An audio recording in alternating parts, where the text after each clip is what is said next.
इंसान के दिलो दिमाग में काम छा जाता है और कामी कीड़ा किसी को भी अच्छी निगाह से कभी देख ही नहीं सकता। वो सामने वाले को भी वैसे तराजू में तोलता है जैसा वो खुद होता है। वो कभी स्वीकार नहीं करता कि नेक लोग भी होते हैं, भले लोग भी होते हैं। वो जिस भी रिश्ते को देखेगा उसे ऊट पटांग उल्टा ही नजर आता है। और ऐसा इंसान किसी के यकीन के योग्य नहीं होता। बेयकीना कोई उस पर प्रतीत नहीं करता। समाज दुत्कारता रहता है। फिर है क्रोध, गुस्सा, क्रोध आना। दूध को उबाला आता है। अगर माता बहनों का या भाई जो दूध उबाल रहे हैं, ध्यान जरा इधर उधर हो जाए तो दूध छलक जाता है, दूध बाहर आ जाता है। पर दूध का बाहर आके जल जाना कोई बड़ी बात नहीं।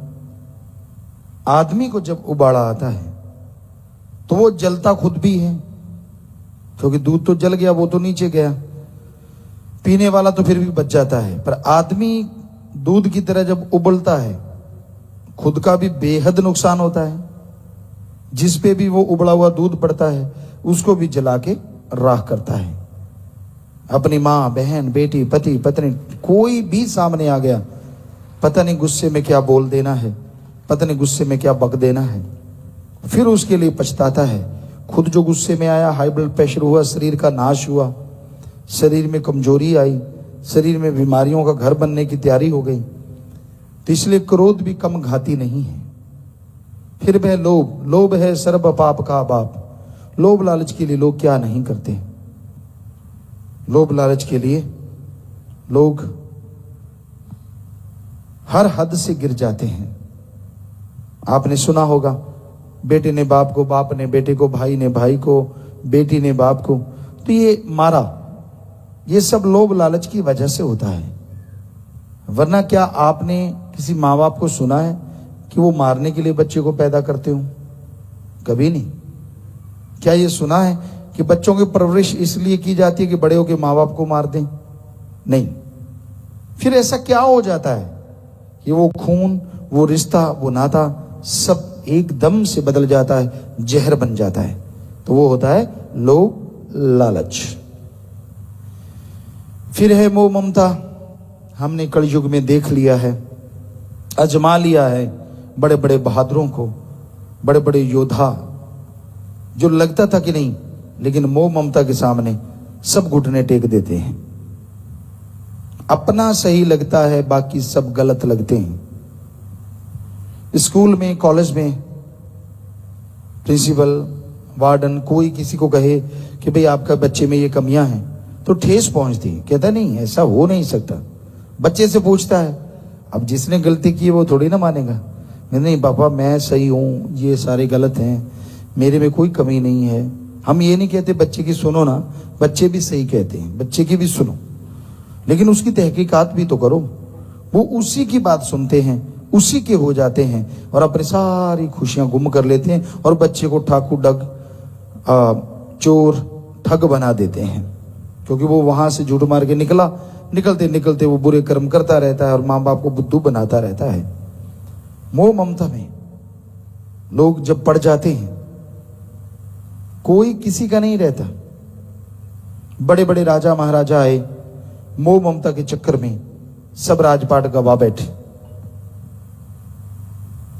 संतों का, गुरु का, भगवान का भी इंसान नहीं बनता जब मोह ममता जाग जाती है।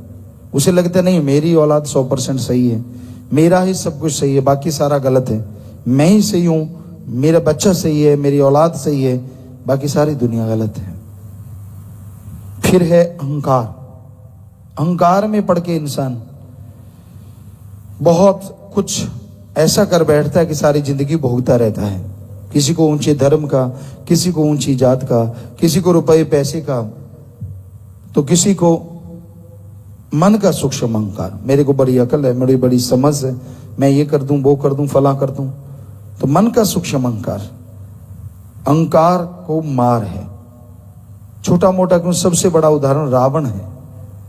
इतना बड़ा साइंटिस्ट, सफल कलौन ज्ञाता, सारे वेद शास्त्रों का पंडित और सफल, अति सफल राजनीतिज्ञ, बहुत कुछ था वो, लेकिन उसको अहंकार हुआ और अहंकार को मार पड़ी और उसका समूल नाश हो गया। तो भाई फिर मन का क्या भरोसा। आपको एक बात सुनाया करते हैं, आज फिर ख्याल में आई कि एक फकीर था, सिमरन इतना नहीं करता था, थोड़ी भक्ति करता था। तो उसकी भावज भाई की पत्नी उसके पास गई, कहने लगी भाई कैसे है। उसने दाढ़ी रखी थी और हिंदू धर्म में दाढ़ी ऋषि मुनि लोग रखा करते थे, वो काटते नहीं थे, ज्यादातर भक्तजन ऐसा रखते थे। कहती ये दाढ़ी है या झाड़ी है, ताना मारा। ये मतलब भक्ति कर रहा है या सिर्फ ढोंगी है। तो वो कहने लगा बहन आज तो मैं नहीं कह सकता, पर तेरे इस सवाल का जवाब मैं एक दिन दूंगा जरूर। समय गुजरता गया, एक दिन ऐसा समय आया, उसने फकीर ने संदेश भेजा हर हाल जैसे भी हो परिवार वालों को कि उस बहन को लेके आप मेरे पास पहुंचो इतने बजे तक, हर हाल। तो वो परिवार वाले आ गए, कहना मानते थे। चिता सजा रखी, चिता पे बैठा, सारे परिवार वाले हैरान, ये क्या है। कहता नहीं बाकी बातें बाद में करेंगे, पहले मेरी जो भाव है उसको बात दूं। मेरी बहन है, उसको बुलाया सामने के, कहता हे बहन तूने उस दिन पूछा था ये दाढ़ी है कि झाड़ी, आज मैं दावे से कह रहा हूं ये मेरी दाढ़ी है। मैं भक्त हूं और 100% ये दाढ़ी ही रहेगी। वो भावजी उसकी बड़ी हैरान हुई, कहती भाई साहब आपने उस दिन जवाब क्यों नहीं दिया। कहता बहन जी मन का कोई भरोसा नहीं, मैं भक्ति कर रहा था, मालिक को याद कर रहा था, क्या भरोसा इस जालिम का, चलती चलती भक्ति में कब दगा दे जाए, क्या पता कौन सी चीज हावी हो जाए। मन जालिम का कोई भरोसा नहीं, इसलिए मैंने कहा कि उस दिन आपको जवाब नहीं दिया और आज मुझे भरोसा है। कहती आज कैसे है। कहता बस कुछ सेकंड के बाद आत्मा ने मालिक की गोद में विराज के चले जाना है, मैं तो मरने वाला हूं, आज मुझे भरोसा है। मन तो क्या, काल भी मेरे को भक्ति से नहीं डिगा सकता। और वही बात कुछ सेकंड के बाद वो शरीर त्याग गया। सो कहने का मतलब उदाहरण इसलिए दिया कि मन का क्या भरोसा, क्या पता कौन से मनमते लोग आपकी पट्टी साफ कर दें, माइंड वॉश कर दें, जो आप बड़ी बड़ी बातें करते हैं गुरुमुखता की, ये है वो है फला है, और आप उनके पीछे लग जाएं, क्योंकि मन तो आपके अंदर भी बैठा है। जब तक नूरी स्वरूप का दर्शन नहीं होते मन काबू होना तो मतलब ही नहीं है। हाँ दब सकता है मन, सुमरन से, भक्ति से, सेवा से दबा रहता है, लेकिन जब आपका संग गलत हो जाए, गलत लोगों के पास बैठना शुरू कर दो, तो वो दबना भी बंद हो जाता है। तो इसलिए ये जरूरी है मन को रोकना। मन बड़ी जालिम ताकत है। और फिर माया, माया के तो सारे जंजाल हैं, झगड़े, लड़ाई, नफरतें माया की वजह से है। थोड़े थोड़े पैसों के लिए, कुछ रुपयों के लिए लोग अपनी इज्जत बेच देते हैं, आदमी भी औरतें भी। और ज्यादा मिल जाए तो उनसे कुछ भी बुलवा लो, कुछ भी कहलवा लो, कुछ भी करवा लो इस कलयुग में। तो भाई माया के लिए लोग हर हद से गिर सकते हैं, गिर रहे हैं। आपने सुना है, सुन रहे हैं, माया रानी चीज ही ऐसी है। सब कुछ इंसान भूल जाता है जब माया की चमक दमक देखता है, पर ये भूल जाता है माया होई नागणी जगत रही डहकाए, जो इसकी सेवा करे उसको ही ये खाए। माया नागनी की भांति है, पाप जुल्म की इकट्ठी होती जाएगी, एक दिन ऐसा डंक चलाएगी ना जीते में ना मरते में, बुरा हाल कर देगी। माया चाहिए हर काम के लिए, लेकिन मेहनत कड़े परिश्रम से कमाओगे तो वो भक्ति मार्ग में भी साथ देगी और खुशियां भी घर में जरूर लेके आएगी।